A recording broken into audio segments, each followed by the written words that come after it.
Welcome everyone to Breaking Big Blue. I'm your host Jordan Ron on ESPN, ESPN.com. Giants reporter. We're here with the Summer Questionnaire episode. I'm going to answer a bunch of your questions. Summer's going to go by quickly here. I'm taping this on the last day of June. Training camp starts July 23rd, 11 open camp dates.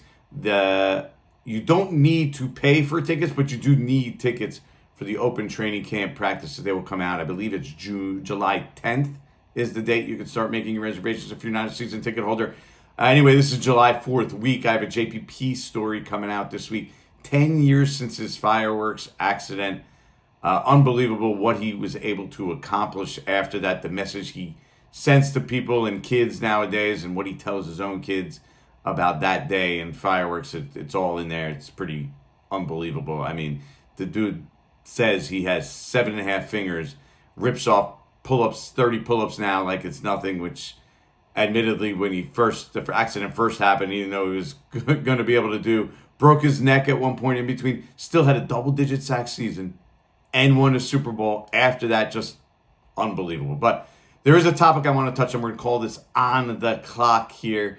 And all right, I'm going to start the clock at 2 minutes, all right? This is all this topic deserves. 2 minutes. The clock starts now.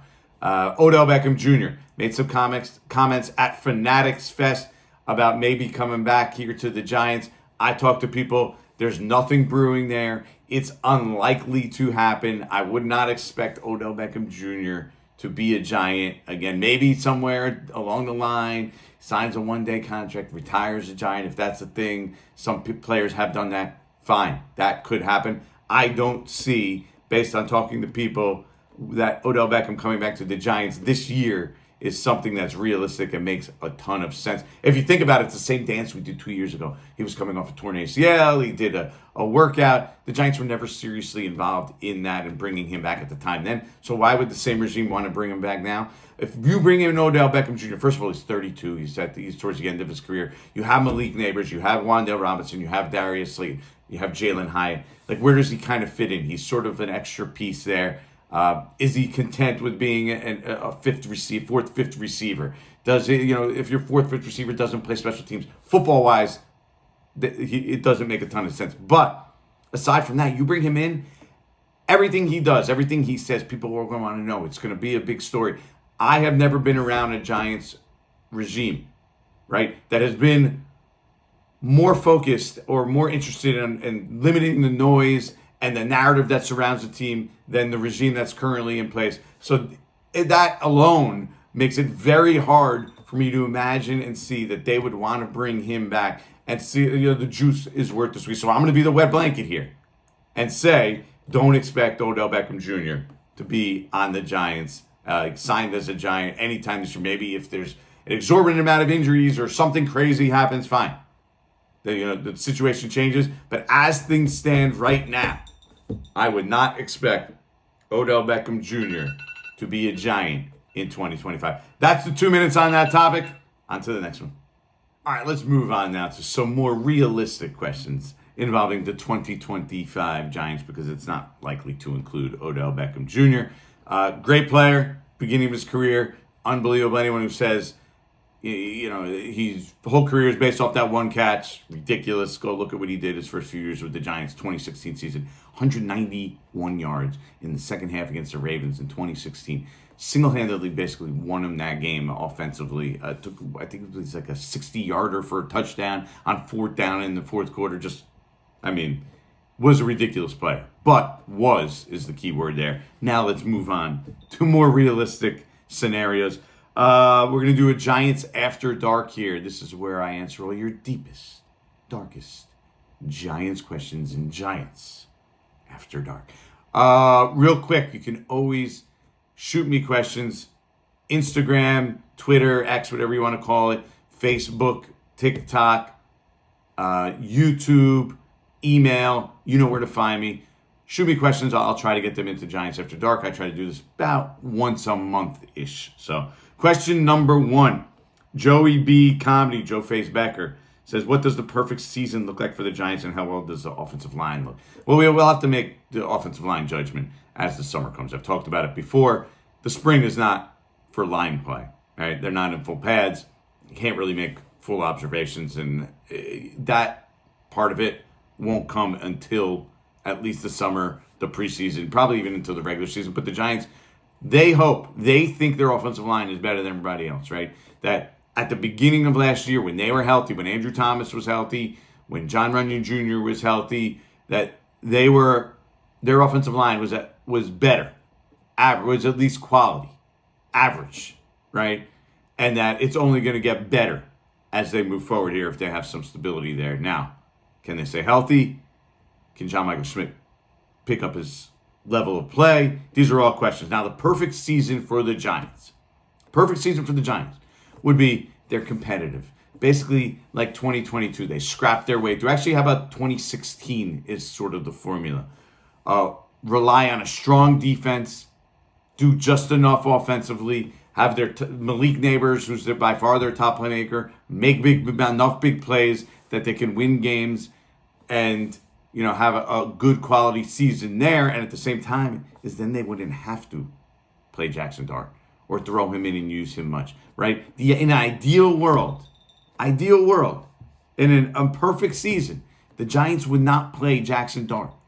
He would have that red shirt year, that Patrick Mahomes type red shirt year, right? And you say, okay, we built this team. We have the defense that we can win with. We have enough offensive weapons. All we got to do is insert that quarterback. And Jackson Dart comes in next year, pulls open his Superman cape. You throw him in there, and you got pieces around him, and then off you go. That is the perfect Giants season. That's utopia for the Giants. I don't know how realistic it is, but if everything panned out, that's what it would look like. You'd run the ball out. The offensive line would be playing well because that's probably their strength is running the ball more than pass protection. And so, you could add another piece here or there. Evan Neal maybe steps in at some point and becomes a really good guard. Perfect world. That's it for the Giants. Now, for all those things to happen, unrealistic. Like, that's just the way the NFL works. You have list 10 things you say we hope can happen this season. Maybe 5 happen, 5 don't happen. That's just the NFL. It's very hard to predict. Question number 2. John in Miami. Thanks for reaching out from Miami. Says, first time in a long time, we should feel optimistic about the direction of the team. Why shouldn't we? Devil's advocate side of it. Well, here's my number one thing of why you shouldn't be, right? They have 10 of 11 starters coming back offensively. Is Russell Wilson really going to take you to that next level? You're talking about a quarterback now who's on his 4th team in 5 years. When you're playing at a really high level at the quarterback position, you're not on your 4th team in 5 years. The Pittsburgh Steelers don't move on from you and go for a 42-year-old Aaron Rodgers, who the Jets were like, oh, we're done with you, Aaron Rodgers. Right? So is he the guy that's really going to get him there? That's really going to help take this team to the next level? I know there's a lot of optimism, his leadership, this and that right now. But it's just hard for me to see, okay, Russell Wilson is the guy that's going to get this team right offensively. 31st in points last year. He's at the end of his career, Russell Wilson, too. He's 36 years old. How much does he have left? Yeah, he can make some throws, but he also holds on to the ball too long. So to me, that's why you shouldn't be. The offense still could be really, really sharp. Now, the defense is going to be much better. The weapons, you hope a couple guys take steps forward, and it could be good. But if you want to be the wet blanket, which you just asked me to be, sorry for you guys out there who don't want me to be a wet blanket here at this point in the year, there you go. It's because Russell Wilson is not going to be the answer. Jackson Dart's going to be a rookie when he gets in there. The likelihood he comes in, if or when he comes in and just lights it up, probably pretty slim, right? He probably needs a year. You saw some up and downs even in the spring from him. I mean, you could see the flashes of him being good, but he's a rookie quarterback. And most rookie quarterbacks, yes, sure, Jaden Daniels was great. C.J. Stroud was great. Bo Nix actually was really good. But, for the most part, over history, over the last decade even, maybe more recent history, is rookie quarterbacks, they could struggle at times also. They'll have their ups and downs. Look at Eli Manning, even when he first came in. Had his ups and downs. Didn't even make it through a game against the Ravens. Right, but he had that last game of the season, gave you confidence. That, I think, is more realistic for the Giants. You have Jackson Dart come in, have some ups and downs, finish strongly, feel good about himself, be able to move forward there knowing, hey, this is going to be our guy.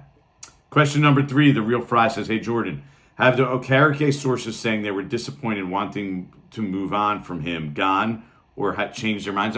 Honestly, I had never, and I talked to Bobby about this, I had never heard, and I know it was out there, and he had heard it too, right? But I don't know if it's true that the Giants wanted to move on from him. Actually, I don't think it's true. Everything I've heard and everyone I've talked to, I don't think it's true that they wanted to move on from him. Do they think he had the best year? No. But did you see the Giants show interest in any middle linebackers? And any new middle linebackers, either in the draft or free agency? Because I didn't. I talked to sources. I heard about them talking about linebackers, off the ball linebackers, weak side linebackers, edge rushers, not necessarily middle linebackers. So I don't think that was true. You have to be careful about what you believe out there. I never had heard from any sources that the Giants wanted to move on from him or were disappointed with him. Like, yeah, he did have a great year last year. It wasn't the perfect fit, like in year one of Shane Bowen's system. But there's nothing that I heard or anyone that I talked to that said the Giants wanted to move on from him. I know I saw those things out there. They're looking to trade him. He might be involved in a trade with the Titans. Yeah, maybe if the Tennessee Titans insisted on Bobby Okereke, it was the only way for the Giants to get the number one pick, sure, they would have included him in that deal. They probably would have included a lot of players in that deal. It was the only way you get your number one, if you get the number one over pick and get your quarterback of the future, the guy that you think maybe is a slam dunk. Yeah. But they ended up with their quarterback anyway later on. They didn't trade Bobby Okereke. So I don't think that disappointment and sources that said they wanted to move on from him, I don't believe that. There's nothing that I heard at this point that tells me otherwise. Nick Rose from Instagram says, hey, Jordan, do you think the Giants will keep both Winston and Wilson after training camp? Interesting question.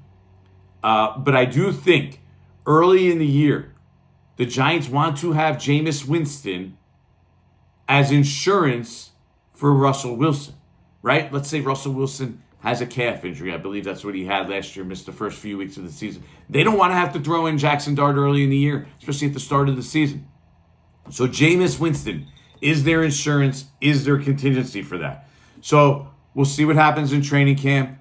We'll see how much of an impact Tommy DeVito can make, right? Do they feel comfortable starting Tommy DeVito if they have to early in the season? Right? They made those two moves. It tells you reality is probably not heading into this spring. So you don't want to throw Jackson Dart in. Jameis Winston is that insurance. And really, what are you going to get? How much value does he have? Like, let's say the New Orleans Saints want him. What are they going to give you? A 5th or 6th round pick? The Giants have to feel it's worth it. Now, we'll see how training camp shakes out. But heading into training camp, I do think that you're going to see both of them there with the team come week one. Louis Pasco asks, why has Daniel Bellinger become an afterthought in the passing game? Last year, only 14 targets, but caught every target. And QB's had a 108 passer rating. Targeting him, Theo Johnson received far more targets, but dropped many passes. QB passer rating when targeting Theo was under 80. I agree. Look, I don't think Daniel Bellinger is a superstar wide receiver, but I do think he should be involved in some capacity, some way, some shape, some form. He proved several years back the guy can be a player in the league. I don't think you should completely phase him out. Theo Johnson, especially early last year, struggled.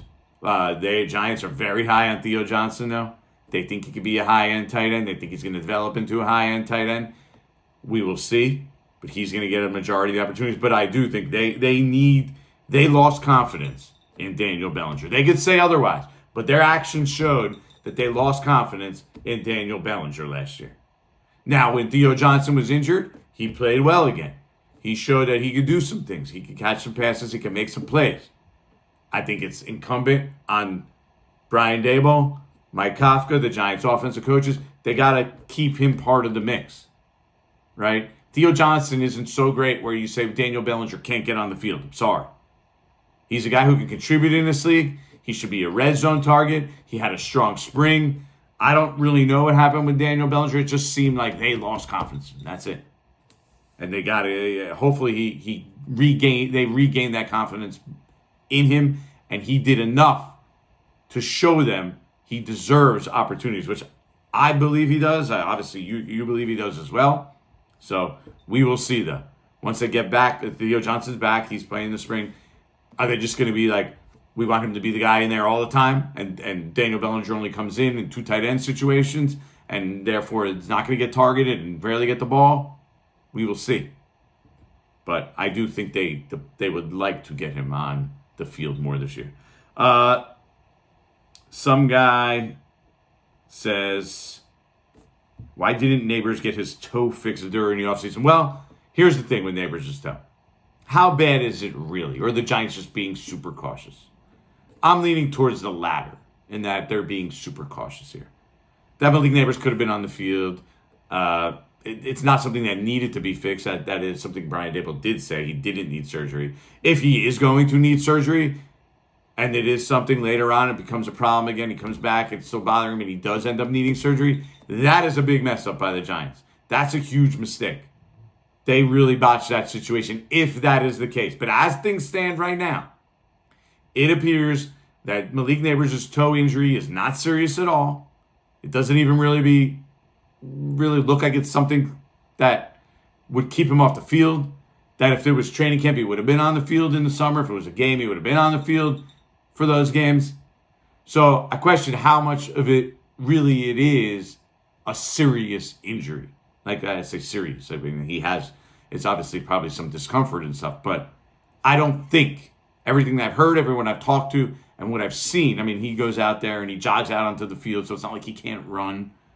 You know, he goes and does the walkthrough stuff. He's around. So I don't think it's something that needed to be fixed. I think they're just playing it super, super cautious. And that's kind of the approach that this regime has. Next question, Mike's YN15 says, summer questions. How many rounds are you going to get in before training camp opens? Are you open to playing with Giants fans? Let me know. Enjoy the summer. Yeah, I'm open to playing anytime. Obviously, the schedule has to matter. There's only a few days left. But, 2 or 3 rounds a week of golf, definitely in my future for these next few weeks. Obviously, 4th of July weekend, I got a couple things. It's my mom's birthday. We go out to dinner. We do a whole family thing. So I got a couple things. I got a couple golf rounds lined up. But before you know it, it goes away. So, I mean, we're talking 3 weeks here. But if you got a good proposition and the timing works and the date works, I'm open to hear it, Mike. At Ranger1135 says, if Daboll had more job security, do you think that deep down his preference would be to go with Dart from day one? I get that feeling what I hear from him when he talks about Dart. No, I do not believe that. I think there is some belief. And remember, even with Josh Allen, they had Josh Allen there. They originally started with Josh Allen, not the starter from day one. Now, their plan was so poor there. They had Nathan Peterman, or I think it was, and it only lasted one game, and then Josh Allen was basically thrown in. But you're talking about Josh Allen, who is a better prospect than Jackson Dart, at least physically he was. I get it. He came from a small school. He came from Wyoming. Jackson Dart is coming from Ole Miss. But with the offense that he ran, there's a long way to go. I think the Giants and Brian Daboll even would like Jackson Dart to bring him along slowly. Maybe in a perfect world, if he had more job security midway through the season, 6 games into the season, he would like to turn to Jackson Dart and give him a long runway to gain experience this year, and the win losses wouldn't matter as much. But the reality of the situation is he kept his job after 3-14, which is a hard thing to do in the NFL, let's be honest. Right? And there is some pressure on him to win games this year. You can't go 3-14 in back-to-back years in the NFL. You can't go 6-11, 3-14, 4-12, right? And win, that would be what 6-4 is 10 and 3. You can't win 13 games in 3 years in the NFL and likely keep your job. Like, it's going to be really hard. So there is some pressure on him to win games this year. There's always pressure to win, but there's more this year. So yes, I do think that leash will be a little longer to stay with the veteran, whether it be Russell Wilson. It's going to be Russell Wilson to start. If that doesn't go poorly, maybe even turn to Jameis Winston super early before turning to Jackson Dart later on in the season. Because if you put him in, you're going to get ups and downs. You're going to get uneven play. Like the Bills were all right with that when they were there, and Sean McDermott was the coach, obviously, but Daboll was the offensive coordinator. The Bills were all right with that because they made the playoffs in their first year. This was year 2. The Giants are a little different. They made the playoffs year 1, but now this is year 4. And they just came off 6-11, 3-14. 3-14. It's hard to even say that. right? So that's the reality of the situation. But I don't think even in a perfect world that Brian Dable would want to start Jackson Dart week 1.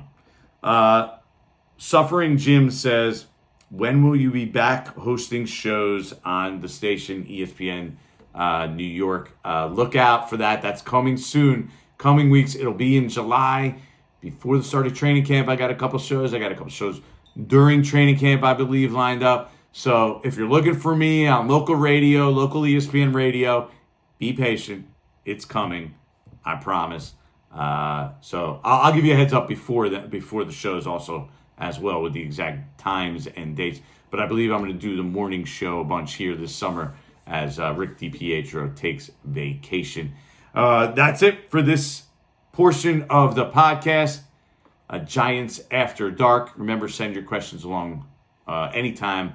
I'll store them. I'll lock them in and get to them at some point in the future. On to the next episode. A little quick Jordan on the beat. This is where I tell you what it's like to cover the Giants, work for ESPN, or cover the NFL in general.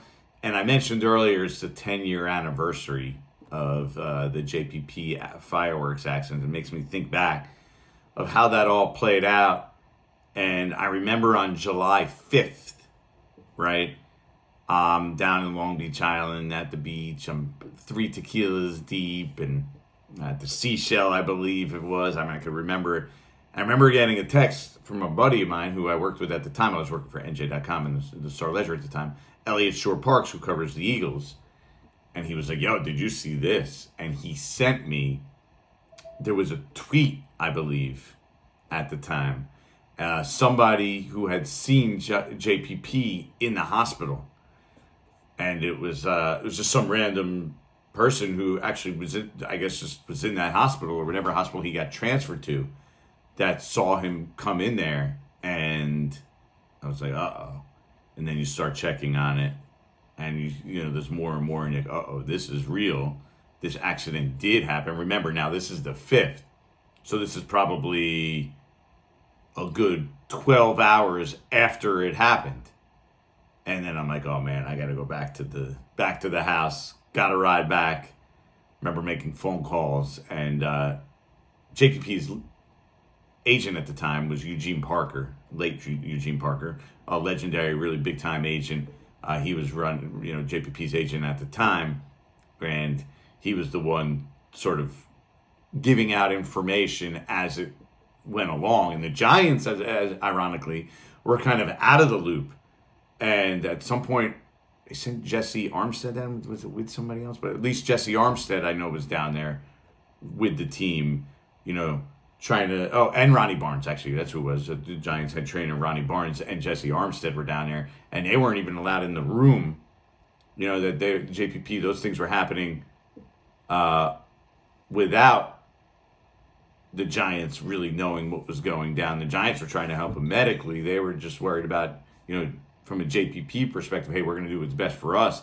And it kind of kept them out of the room and out of the loop for a little while until they kind of settled it. But that wasn't a JPP thing. That was his family and his team's decision. Hey, we need to worry about him first, not the football side of it. And that's kind of what he told me when I spoke to him recently. Some of the things that JPP told me when I spoke to him this week. First of all, it's amazing that he's so open about it.